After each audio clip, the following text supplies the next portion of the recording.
Today, I'll be sharing some practical tips on how to improve your English fluency so you can feel more confident during client interviews, express yourself better in meetings, and communicate effectively with international clients, all without needing an experience from a call center or formal training. But before we start, just a quick disclaimer, I'm not a language expert. These are simply tips and tricks that work for me based on my experiences, and I hope they can help you too. So let's jump in. So you need to practice with a friend in English. It's one of the most effective ways to improve your English fluency because it gives you real conversational practice without a pressure of formal setting. Find a friend, colleague, or fellow freelancer who also wants to work on their English. You don't have to be perfect and you don't need to worry about making mistakes. The goal is to get comfortably speaking freely. Set aside some time each week, maybe 30 minutes to an hour, just to chat in English. Talk about anything. Discuss your work, daily experiences, or even casual topics like movies and hobbies. You'll notice that as you talk more, it becomes easier to think in English and get your ideas across naturally. And if your friend is a native English speaker or someone with advanced skills, that's even better. They can help correct mistakes in a supportive way and give you tips on sounding more natural. But remember, the point isn't to be perfect, it's to get used to express yourself comfortably. The next tip is a bit unconventional but powerful. Make it a habit to land client interviews, even if it's just to practice. Every interview is a chance to improve your English fluency in a professional setting. Now, you don't have to take every project that comes your way, but the interview itself is an opportunity to talk about work, answer questions, and explain your skills all in English. For example, try applying to jobs that interest you, and don't worry too much about whether you're the perfect fit. During the interview, focus on sharing your strengths and listening carefully to clients' questions. You'll get used to the rhythms of business conversations and gain confidence in talking about your work. And who knows, even if you're using it as a practice, you might find a client who's a great fit for you. After each interview, take a few minutes to reflect. What went well? Where did you struggle? Use each conversation as a way to improve the next one. With time, you'll be able to handle client interviews with ease and communicate your value confidently and fluently. The next tip might go against what you've been taught in school, but it's crucial.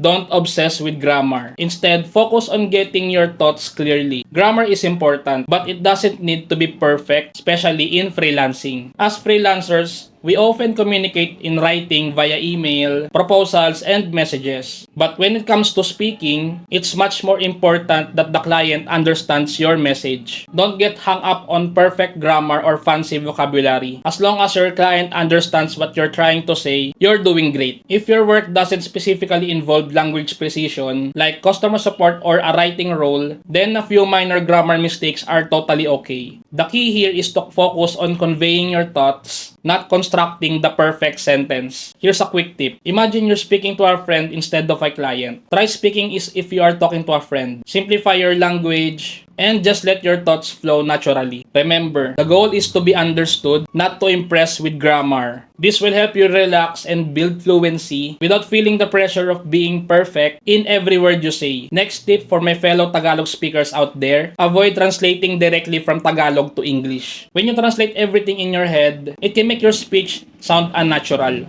Instead of trying to translate each sentence, try to think directly in English. This takes practice, but it can make a big difference how you naturally speak. Let's say you're explaining your experiences. Try to form the English words based on your thoughts rather than translating word for word from Tagalog. So here's a tip. Express yourself in English as you would naturally. For example, if you're introducing yourself, focus on simple phrases like, I have experience in blah blah blah, or I can help with blah blah blah, without mentally translating first. It may feel awkward at first, but over time, you'll find that your English flows more freely. To practice, try thinking in English during your day. Describe what you're doing or what you see around you. This helps your brain start working directly in English, making it easier to avoid translation habits when you're speaking with clients.